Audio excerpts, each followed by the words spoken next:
Welcome to Stories and Songs by Afterglow Music. My name is Joel McCausland. And I'm Kevin Peay, and we've been creating music for a long time. We'd like to tell you the stories behind our songs. Joel, let's talk about a song that you said, Kev, we should do this. Yeah, it's not a song that we wrote, but it is well with my soul. And I've heard various versions of it over time, but I've never heard the back line of it, and wanted to make sure that we talk about it tonight. So can you kind of lead us through how this came to be for you and all that wonderful opportunity we had to go into the studio and record this? Yeah, this song, I didn't know it until 2018. I'd never heard it. And I know it's been kind of an accepted, perhaps even well-known Christian hymn for a long, long time. It was written well over 100 years ago.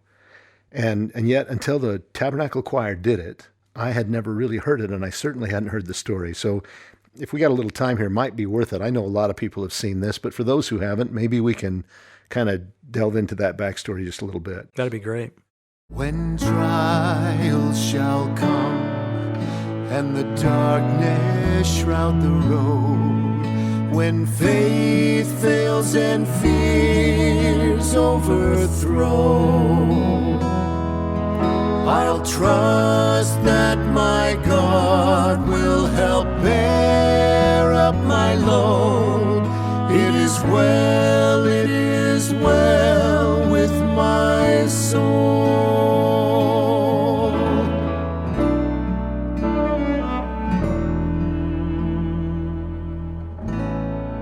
So Tabernacle Choir at Temple Square had their program they did. It was a Christmas program in 2018.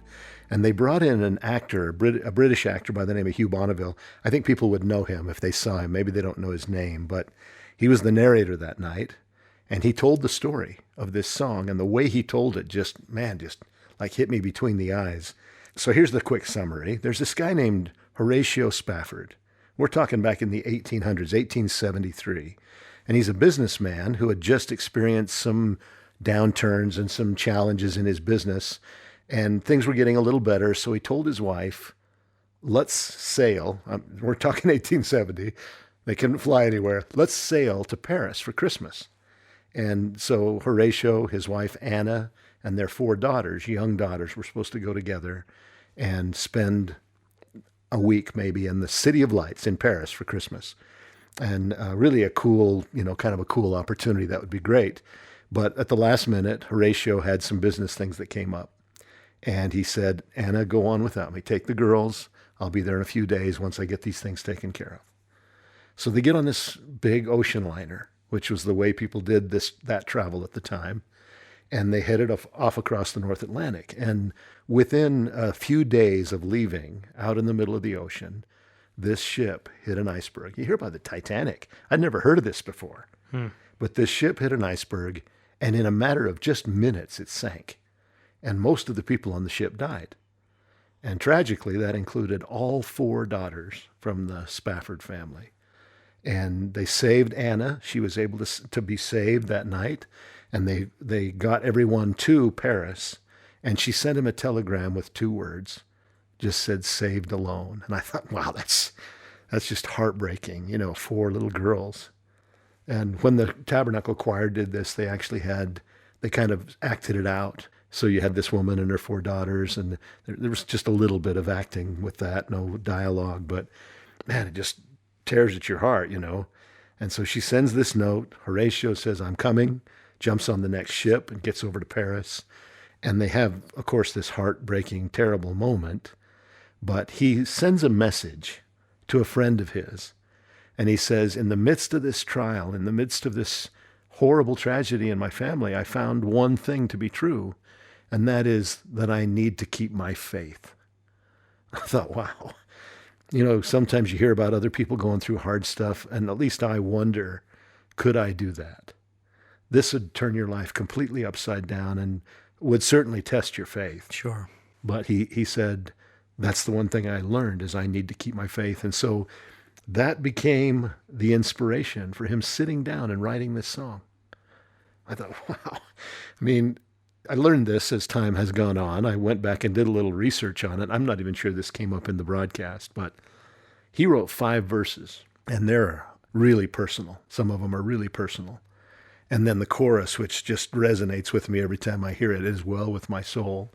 And his message, of course, is no matter what we go through, God's shown us the way, that there's a plan here, that there is stuff that we have to go through, but there is always the promise of a better day.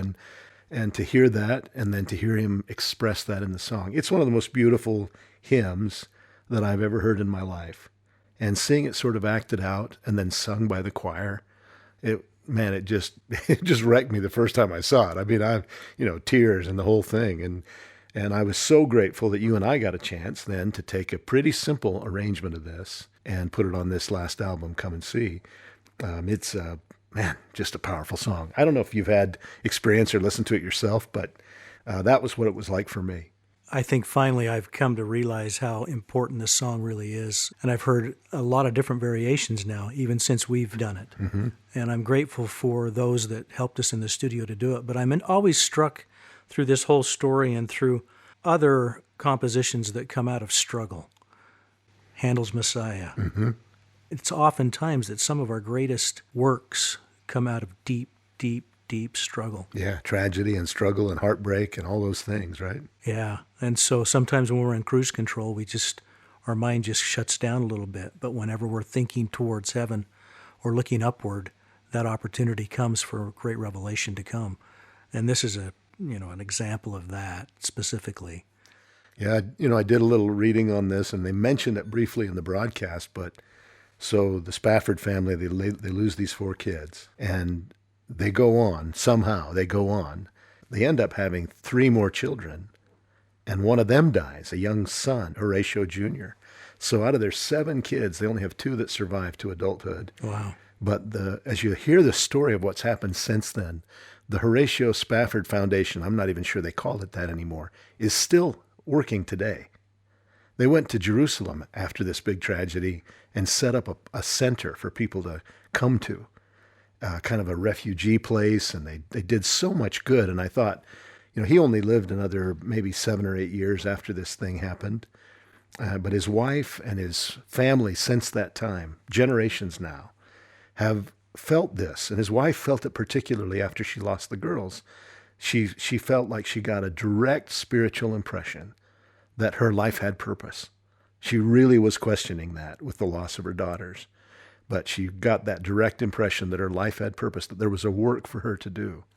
And I thought, wow, what a great thing to be able to rise above what they were going through and saying, our lives will have meaning, and we're going to leave a legacy that will have meaning for many, many years to come. And that's pretty powerful. It's, we did a very simple arrangement of this song, but the message behind it is just amazing to me. Well, I'm grateful that it left such an impression on you, because from that, this version of this song was born. And so even hearing you talk about this, I can tell that this is deeply rooted in you. And this is one of those stories that have created great movement in your spirituality. And it has me now moving forward. It's grown on me to be able to better understand it and to be able to participate with you on this song. It's just been wonderful. And we've had some great musicians that helped us on that. Why don't you speak to that? Yeah, of course we have our guys, Mike and Brett. They're always there. They're always doing great things. And Michael Gibbons always adds some cool things in the studio, usually kind of after the first recording. But I'm always grateful when we get a chance to bring Nicole Pinnell in. She's just a great cellist. And for a song like this that talks so much about the loss, that is so tender and heartbreaking, to have that cello, man, that just was perfect. We don't always get a chance to do that, to bring in live musicians as much as we used to maybe, but to have her on this song really closed the loop for me. It was great. The other thing that was kind of fun, so I mentioned that Horatio wrote 5 verses, and you don't hear those 5 verses very often. I don't think. I hadn't. There's a couple I'd never heard before. I don't think the choir did them either on that night.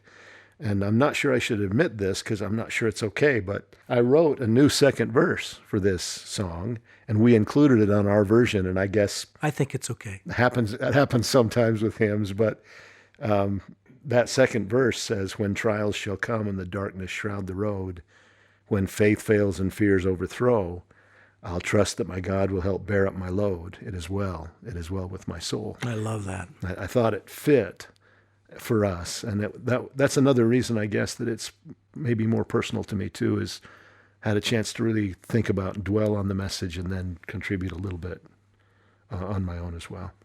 Any other thoughts that you have? It's so great to have an opportunity to be touched by things like this. There's so much great work. This program we did with our missionaries last week, we did a couple songs, or had a couple featured songs from Rob Gardner's works. Savior, Redeemer of my soul, our choir closed with that, and same exact feeling to hear great, great music that testifies of Christ. And man, it was hard to get through that. I'm up there leading this choir. We got 60 of these young voices, and to hear them do that song the way they did it, I'm so grateful for moments like that where art, music touches us that deeply. It's a great thing. When peace like a river attendeth my way, when sorrows like sea billows roll, whatever my lot thou hast taught me to say, it is well with my soul.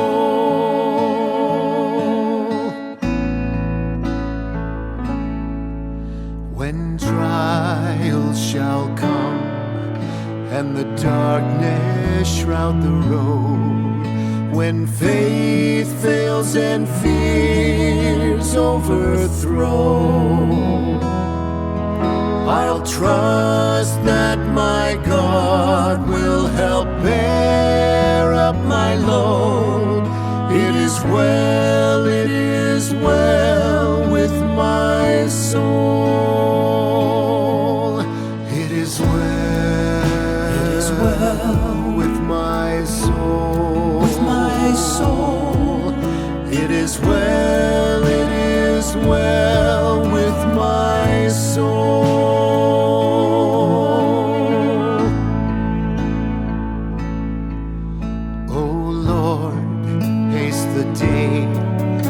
My faith turns to sight, and the clouds be rolled back like a scroll. The trumpet will sound, and the Lord comes in light. Even so, it is well with my soul. It is well with my soul. With my soul. It is well with my soul.